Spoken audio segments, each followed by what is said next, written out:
Selamat petang, salam sejahtera. Berita yang baru kita terima, laporan yang menarik yang baru kita terima petang ini adalah Hishamuddin harus dipecat jika laporan LCS tak dinyah rahsia sebelum 16 Ogos. Wow, ini satu berita yang paling hangat, luar biasa.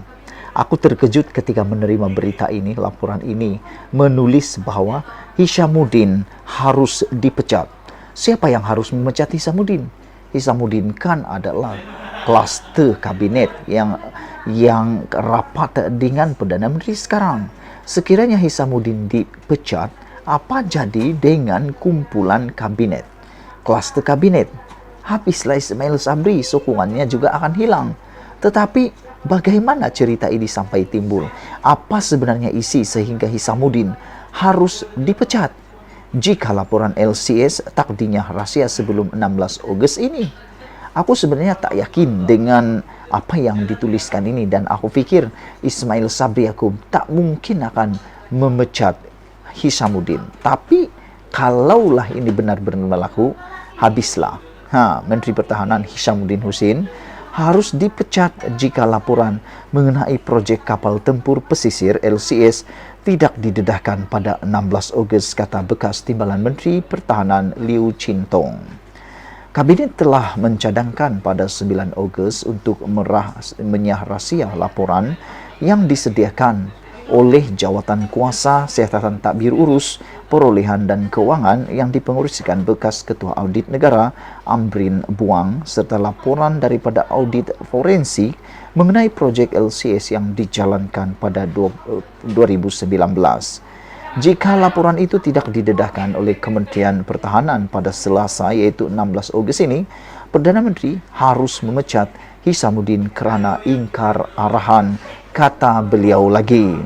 Kedua-dua laporan ini dan dokumen yang lain berkaitan harus didedahkan, kata beliau lagi menerusi siaran Facebooknya semalam. Katanya, dokumen lain yang perlu didedahkan termasuk laporan Jawatan Kuasa Siasatan Tadbir Urus Perolehan dan Keuangan berhubung projek kapal peronda generasi baru NGPV yang gagal. Ini kerana katanya Jawatan Kuasa kira-kira wang negara PAC telah mendedahkan bahawa sebahagian daripada dana yang dibayar kerajaan untuk LCS digunakan bagi membayar hutang lapuk daripada projek NGPV. Dalam pendedahan sebelum ini mengatakan sekiranya inilah yang berlaku, iaitu wang sepatutnya digunakan untuk membina kapal LCS telah diguna bayar untuk membayar hutang lapuk projek NGPV, ada laporan mengatakan bahawa ini salah satu salah guna kuasa, penyelewengan dan pecah amanah kerana uang ini sepatutnya digunakan untuk LCS tetapi disalah guna untuk membayar hutang pula, dan ia telah melanggar satu seksyen di dalam Malaysia. Perbincangan mengenai LCS tidak akan lengkap jika fakta daripada projek NGPV tidak diketahui sepenuhnya orang ramai, kata Liu lagi. Katanya, mereka yang bersalah tidak boleh berselindung di sebalik alasan rahsia rasmi dan keselamatan negara untuk melakukan rasuah sebesar itu. Rasuah dalam perolehan aset pertahanan itu sendiri mengancam keselamatan negara. Peralatan pertahanan yang dibina dengan buruk disebabkan oleh rasuah melunturkan semangat tentera kita, memberi kesan buruk kepada keupayaan tempur pasukan kita dan menjejaskan keselamatan anggota kita, katanya. Walaupun kabinet mencadangkan untuk menyah-rahsiakan dua laporan LCS, Perdana Menteri Ismail Sabri Yaakob berkata, proses itu perlu mendapat nasihat Peguam Negara dan Ketua Audit Negara terlebih dahulu. PAC mengeluarkan laporan pada 4 Ogos yang mendedahkan kepincangan dalam isu perolehan kapal LCS. Sebelum kita berpisah, sila tinggalkan komen anda. Adakah patut Hishamuddin dipecat, letak jawatan, ataupun membiarkan saja isu ini terus berlarutan? Dan yang kedua, pada pendapat anda, beranikah Ismail Sabri Yaakob memecat ahli kluster kabinet ini daripada kabinetnya? Dan seterusnya, adakah kalau Hishamuddin dipecat, adakah jalan itu akan menyelesaikan kemelut ini? Adakah ini akan menyelesaikan kemelut LCS? Dan kalau tidak, buat apa nak pecat? Soalan yang terakhir daripada saya ialah, siapakah yang boleh menggantikan Hishamuddin Tun Hussein sekiranya beliau letak jawatan ataupun dipecat daripada jawatannya? Aku fikir menjadi masalah besar, tak tahu siapa yang akan menggantikannya. Sekian dulu untuk kali ini. Jangan lupa tinggalkan komen Anda, tekan butang subscribe, dan tinggalkan pendapat Anda tentang Hishamuddin harus dipecat jika laporan LCS tak dinyatakan rahasia sebelum 16 Ogos. Malaysia kita punya, kita juga sama-sama cintai Malaysiaku. Kita jumpa lagi, bye-bye. Selamat pagi, salam sejahtera di hari Minggu yang indah ini. Aku terkejut dengan satu pengakuan daripada Najib yang agak luar biasa. Aku fikir Najib nak letak jawatan. Aku fikir Najib dah nak berundur daripada politik. Selepas Najib dikecam teruk, dihantam teruk, tak habis-habis, diserang netizen, diserang musuh, bahkan banyak masalah UMNO, Barisan Nasional, sekarang ini perlu diselesaikan dengan segera. Dan salah satunya aku cadangkan ialah Najib dan Zahid perlu berundur diri. Kerana seperti yang aku pernah kata sebelum ini, mereka sebenarnya sedang menjadi liability kepada Barisan Nasional dan juga khususnya kepada parti UMNO. Kerana setiap kali mereka mempunyai masalah, yang menjawab, yang menanggung bukan mereka sendiri, tetapi UMNO dan Barisan Nasional. Sekarang ini kelihatan masalah besar kepada UMNO dan Barisan Nasional bukan lagi kerana kepimpinan, bukan lagi kerana kelemahan kepimpinan negara, tetapi kerana munculnya pelbagai isu yang luar biasa. Yang terkini adalah isu kapal perang LCS yang tak siap-siap melibatkan RM9 bilion dan 6 bilion sudah dibayar kepada kontraktor, tetapi satu pun kapal tak lagi siap. Seperti yang dijanjikan 2019 sepatutnya ada sebuah kapal yang telah dihantar, tetapi sampai sekarang tak siap lagi. Semalam media bertanya kepada Najib dalam Malaysia Deadline. Najib ditanya sampai bila kapal akan siap, dan dibandingkan pula dengan negara Mesir yang hanya menyiapkan, sempat dan mampu menyiapkan kapal LCS yang sama dalam tempoh 29 bulan. Tetapi kapal Malaysia selepas lebih 10 tahun, satu kapal pun tak siap lagi. Jadi Najib ditanya, kenapa Mesir dapat siapkan 29 bulan kapal LCS dan sudah beroperasi pada waktu ini, tetapi Malaysia satu pun belum siap lagi lepas lebih 10 tahun. Itu soalan kepada Najib. Tapi kenyataan Najib, pengakuan Najib yang lebih luar biasa, keputusan Najib yang lebih mengejutkan semua pihak ialah apabila Najib kata Najib mahu UMNO menang di Pekan dengan majoriti lebih besar. Wow, ini satu kenyataan luar biasa yang cukup berani daripada Najib.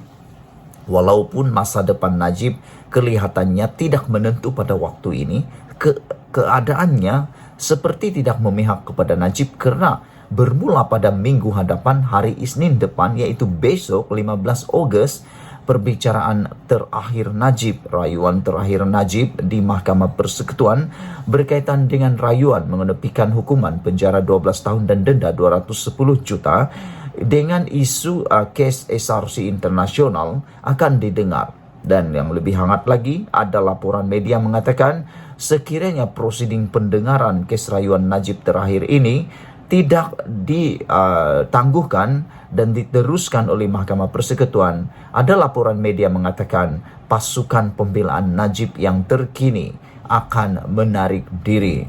Ini semua membawa kepada satu masa depan kelam kepada Najib. Tapi dengan yakin dan berani, Najib kata dia mahu UMNO menang di Pekan dengan majoriti besar.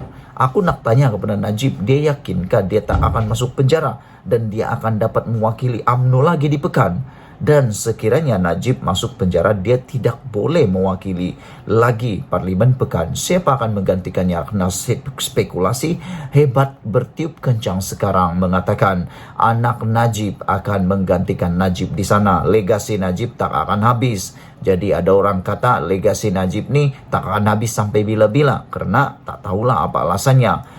Bekas Perdana Menteri Najib Razak mahu UMNO dan BN memenangi Pekan dan keempat-empat kerusi DUN dalam parlimen itu dengan majoriti undi yang lebih besar pada PRU akan datang. Kedudukan kita di Pekan kuat hari ini, kata Najib.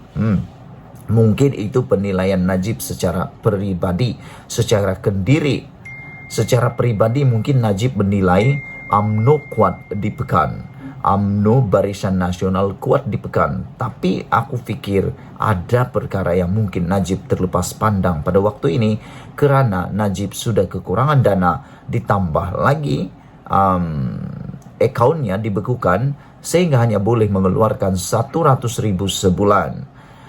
UMNO BN kuat di Pekan dan matlamat kita tidak semata-mata nak menang.